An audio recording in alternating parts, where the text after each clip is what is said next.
നാട്ടിൽ പലർക്കും ഉണ്ട് ആമക്കള്. പ്രായമായി കഴിഞ്ഞ് അവരെ തന്തേ നല്ല നോക്കുന്നത്.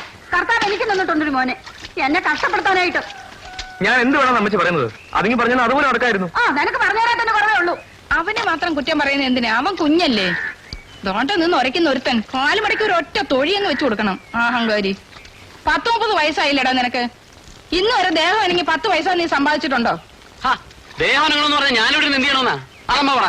ആരെങ്കിലും വിളിക്കണ്ടേ? വരുവടാ, നിന്നെ ഇപ്പൊ കളക്ടർ ഉദ്യോഗത്തിന് വിളിക്കാൻ വരും. ആ ഉണ്ണിമേസ്ത്രി എത്ര പ്രാവശ്യം വന്ന് വിളിച്ചതാന്ന് അറിയാമോ റോഡ് പണിക്ക്? അതെങ്ങനെയാ? അവനതിനൊക്കെ നേരം വേണ്ടേ? ഒരു 10 ഉലുവ ചോദിച്ചാലല്ലേ അമ്മ വർത്താനൊക്കെ പറഞ്ഞത്. പറഞ്ഞു കഴിഞ്ഞാൽ അതിങ്ങതാ. നിന്റെ തന്ത സമ്പാദിച്ചു വെച്ചിട്ടുണ്ടോ അവിടെ? എന്റെ വായി കിടക്കുന്നൊന്നും കേക്കണ്ട. നിനക്കിപ്പോ എന്തിനാടാ കാശ്? പള്ളി പെരുന്നാളിലും ഉത്സവപ്പറമ്പിലും ഒക്കെ പോയി നിരങ്ങാനല്ലേ? നീ ഒന്ന് വേഗം ഒരുങ്ങ്. ഇപ്പോഴേ പോലെ വെടിക്കെട്ട് തുറന്നു എത്താൻ പറ്റും. ശരിയാ, വെടിക്കെട്ട് കണ്ടില്ലെങ്കിൽ പിന്നെ ജീവിച്ചിരുന്നിട്ട് കാര്യമില്ല. ഇവിടെ നിന്ന് 4 അണ കിട്ടണ മട്ടില്ല. എന്റെ വല്ലതും ഉണ്ടോ?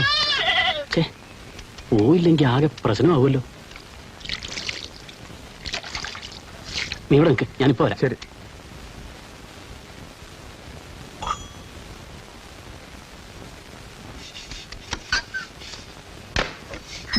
എന്താ ദാമോട്ട എന്തിനാ പൈസ? ഒരു 10 ഏക്കർ തെങ്ങുന്തോപ്പ് മേടിക്കാൻ. എന്താ നിന്റെ ഉണ്ടാ? അത്രയൊന്നുമില്ല. ഒരു മാല വാങ്ങിക്കാൻ ഞാൻ സ്വരുക്കൂട്ടി വെച്ചിരുന്ന. ഞാനൊരു കല്യാണപ്രായമായ പെണ്ണല്ലേ. നമ്മുടെ അമ്മ എനിക്ക് വേണ്ടി ഒന്നും കരുതി വെച്ചിട്ടില്ല. ദാമോട്ടന്റെ ഒരു ആവശ്യം വരുമ്പോ എനിക്ക് അതല്ലേ വലുത്. നീ ആ പൈസ തന്നെ, മാലയൊക്കെ നമുക്ക് പിന്നെ വാങ്ങിക്കാം.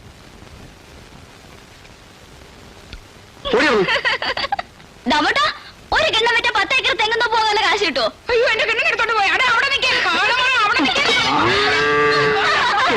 ഈ കാലൻ. അയ്യോ, അതും എടുത്തോണ്ട് പോയല്ലോ ഈശ്വര. ഈ കാലൻ എന്റെ വയറ്റിൽ തന്നെ ജനിച്ചല്ലോ. പെരുന്നാളെന്ന് പറഞ്ഞ ചെട്ടിക്കാട്, അതാ പെരുന്നാള്. എവിടുന്നൊക്കെ ആൾക്കാര്. ഇനി വരുന്നുണ്ട് ഈ വൃശ്ചികമ്പത്തിന് വള്ളത്താങ്കുളങ്ങര ഉത്സവം. ഇത്തവണ അമ്പല കമ്മിറ്റിക്കാർ 2ആയി പിരിഞ്ഞിട്ട് 2 കൂട്ടരും മാറി മാറി നടത്താൻ പോവാത്രേ. എന്ത് വന്നാലും ഇത്തവണ തല്ലുറപ്പാ. ഹലോ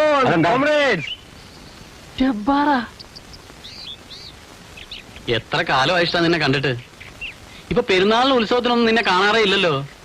പഴയ ബയോസ്കോപ്പിന്റെ പരിപാടിയൊക്കെ നിർത്തിയോ? അതൊക്കെ നിർത്തി മാഷന്മാരെ. ഇല്ലെങ്കിൽ 10 ആള് കൂടുന്നിടത്തൊക്കെ നിന്നെ കാണാലോ. അതന്തക്കാലം. ഇന്നക്കാലം എന്താ നിന്റെ പരിപാടി? ഞാനിവിടെ തിയേറ്ററിൽ ഓപ്പറേറ്റർ അല്ലേ. പറയുമ്പോൾ എന്നല്ല ഉദ്ഘാടനമായിട്ട് നിങ്ങൾ രണ്ടാളും കണ്ടില്ല. നീ എന്താ പറഞ്ഞത്? ഓപ്പറേറ്റർ? അതെ. നീ എവിടെ ഈ പരിപാടി പഠിച്ചു? തിരുവനന്തപുരത്ത്. ഏത് തിരുവനന്തപുരം? എത്ര തിരുവനന്തപുരം ഉണ്ട് ഇവിടെ? ഒറ്റ തിരുവനന്തപുരം. അവിടുത്തെ ഷേണായിസിലെ ചീഫ് ഓപ്പറേറ്റർ ആയിരുന്നു ഞാൻ. ഷേണായിസ് തിരുവനന്തപുരത്താ? അതെ. ഷേണായിസ് എറണാകുളത്താണ്. എങ്ങനെ? ഷേണായിസ് എറണാകുളത്താണെന്ന്. ആണല്ലോ. അല്ലാന്ന് ആര് പറഞ്ഞു? അവിടത്തെ ചീഫ് ഓപ്പറേറ്റർ ആയിരുന്നു ഞാൻ. അവിടത്തെ ചീഫ് ഓപ്പറേറ്റർ ഞാൻ അറിയും. നമ്മുടെ നാരായണ നായരുടെ. അതെ, ഈ നാരായണ നായർ എന്നെ പറ്റി പലതവണ എന്നോട് പറഞ്ഞിട്ടുണ്ട്. നാരായണ നായരുടെ മോനാണ് ഓപ്പറേറ്റർ. അവനെ ഞാൻ മിനിയാന്ന് കണ്ടതാണല്ലോ.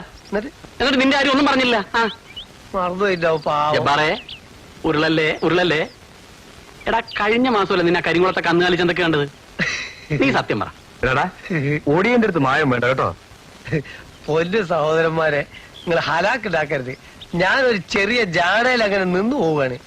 ഇതിന്റെ ഓണർ എന്ന് പറഞ്ഞ ആളൊരു പരമ ഫോഴ്സാ. അയാൾക്ക് സിനിമന്റെ യാതൊരു ABCD അറിയില്ല. ഇങ്ങള് രണ്ടാളും ചെയ്ത് കീറി വാതിൽ പൊളിച്ച് നാശണ്ടാക്കണ്ട.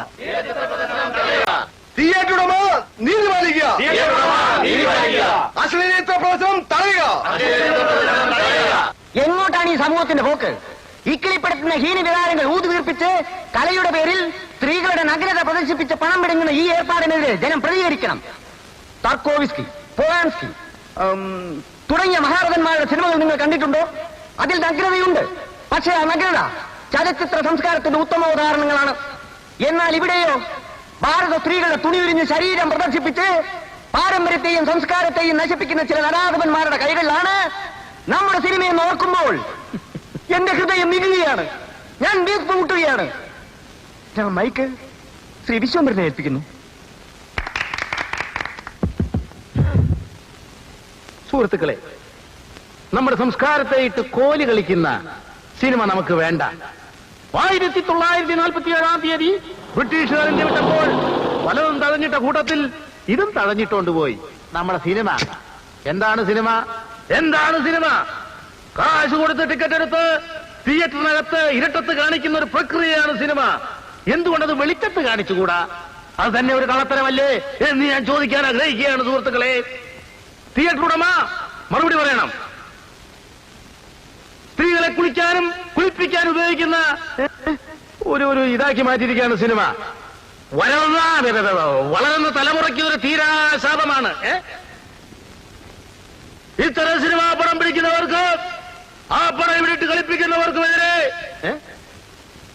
ശിവാനച്ചൻ കുഞ്ഞിന്റെ നേതൃത്വത്തിൽ ഈ ടാക്കീസിന്റെ പഠിക്കൽ, ഈ ലക്ഷ്മി ടാക്കീസിന്റെ പഠിക്കൽ ഒരു കൂട്ടനിരാഹാര സത്യാഗ്രഹം വേണ്ട. ഈ യോഗം ഇപ്പൊ പിരിച്ചുവിട്ടിരിക്കുന്നു. എല്ലാവരും ശാന്തരായിട്ട് പിരിച്ചു പോകൂ. തീരുമാനം മറ്റൊരവസരത്തിൽ അറിയിക്കാം കേട്ടോ. അച്ഛാ ഒന്ന് വേഗം വരുന്നുണ്ടോ? ഓ പല നിലയ്ക്കും ആൾക്കാർ ചാവുന്നു കേട്ടിട്ടുണ്ട്. ഇതിപ്പോ ഷർട്ടിട്ട് ചാവേണ്ടത് ഗതി മുട്ടിയ. ഓ ഈ അച്ഛന്റെ ഒരു കാര്യം മതി ഒരുങ്ങിയത്. വയസ്സാൻ കാലത്ത് പെണ്ണ് കാണാമെന്നല്ലോ പോകുന്നത്. നീ പോടാ അവിടുന്ന്. വാതിലടക്കണ്ടേ? ഭയങ്കര കള്ളന്മാര് ഓണക്കളി കളിക്കുന്ന കാല. പിന്നെ ഇവിടെ നിധിയല്ലേ കുഴിച്ചിട്ടിരിക്കുന്നത്. വാ. കിഴക്കേപ്പുറത്തെ വാലടച്ചോ? അടച്ചു. വടക്കേപ്പുറത്തെ വാലടച്ചോ? അടച്ചു. വായ്പിന്റെ വാലടച്ചോ? മുമ്പിൽ വെച്ചാൽ അടച്ച്. അലമാരുടെ വാലടച്ചോ? അടച്ചു എന്നല്ലേ പറഞ്ഞത്? ഇനി എന്തെങ്കിലും അടയ്ക്കാനുണ്ടോ? ഉണ്ട്. എന്താ? അച്ഛന്റെ തിരുവായ. പോവാ.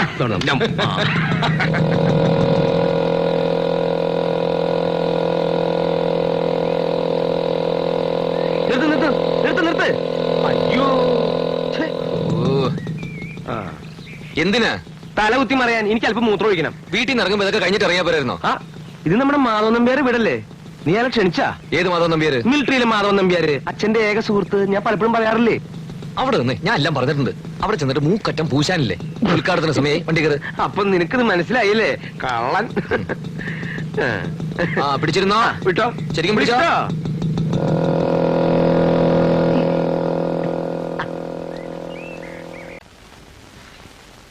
ഇങ്ങനെ ഊതി ഈ ജീവിതം ഈ അടുപ്പി തന്നെ തീരുന്ന തോന്നേ. ഇത് എങ്ങനെയാണോ കാലത്ത് തന്നെ മാഷ് വല്ല ബാങ്കിൽ വല്ല ജോലിയും കിട്ടിയോ? ടാക്കീസിലേക്ക് പോവാ. എന്തിനാ? തുണിയില്ലാത്ത പടം കാണിക്കാനാ? ഒരുമാതിരി ചൊറിയുന്ന വർത്താനം പറയരുത്. ഒരബദ്ധം ഏത് പോലീസുകാരനും പറ്റും. ആ അങ്ങനെ ഒരിക്കൽ ഒരു പോലീസുകാരൻ ഒരു അബദ്ധം പറ്റി. അതാണ് നീ. അച്ഛൻ പാചകം അടിക്കാൻ ചോറ് കാലായി നോക്ക്. എന്താ ഞാനെന്താ എന്റെ വലികാരനാ? പോടേക്കാ അവിടുന്ന്. അച്ഛനെ വയസ്സുകാലത്ത് ചോറും കറിയൊക്കെ ഉണ്ടാക്കി കഷ്ടപ്പെടുന്ന വല്ല കാര്യമുണ്ടോ?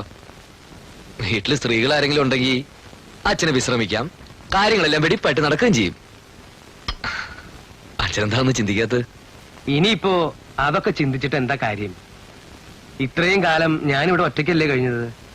നീയാണെങ്കിൽ ഒത്ത പുരുഷനായി, നിന്റെ കാര്യങ്ങൾ നോക്കാനുള്ള പ്രാപ്തിയായി. അത് തന്നെ അച്ഛൻ ഞാനും പറയുന്നത്. ഇനി അധികം വെച്ച് നീട്ടണ്ട. അച്ഛനെങ്ങാനും പെട്ടെന്ന് കിടപ്പിലായ നോക്കാനൊക്കെ ആയിട്ട്. ഈ വയസ്സുകാലത്ത് ഒരു രണ്ടാം കെട്ടിന് എന്നെ എന്തിനാ നിർബന്ധിക്കണേ കേശു? അയ്യ, രണ്ടാം കെട്ട് കെട്ടാൻ പോണൊരു ചളക്ക്. ഇത്ര കാലമായിട്ട് പൂതി മാറിയില്ലോ. ഞാൻ എന്റെ കാര്യ പറഞ്ഞത്. നീ നിന്റെ കാര്യ പറഞ്ഞത്? അതെ. സത്യമായിട്ട് നീ നിന്റെ കാര്യം പറഞ്ഞത്? എന്നാ നിനക്ക് എന്നാ പ്രായമായിട്ടില്ല. പോരാടുന്ന് കല്യാണം കഴിക്കാൻ വന്നു.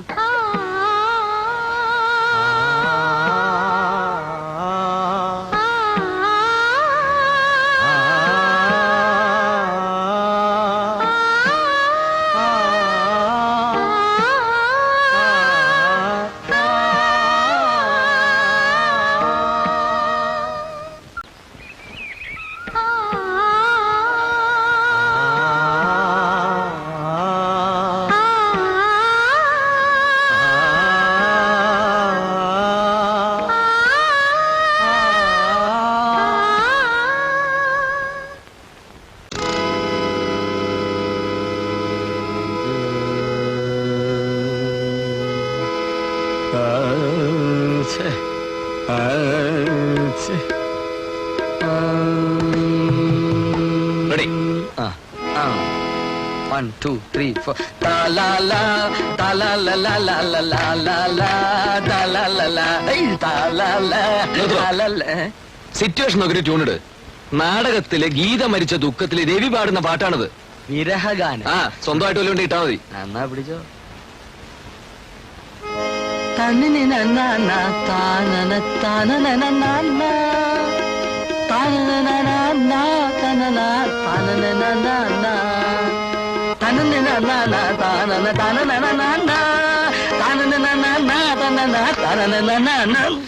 പാതിരാത്രിക്ക് മനുഷ്യനെ വടിയാക്കുന്ന ഏർപ്പാട് കാണിക്കരുത്.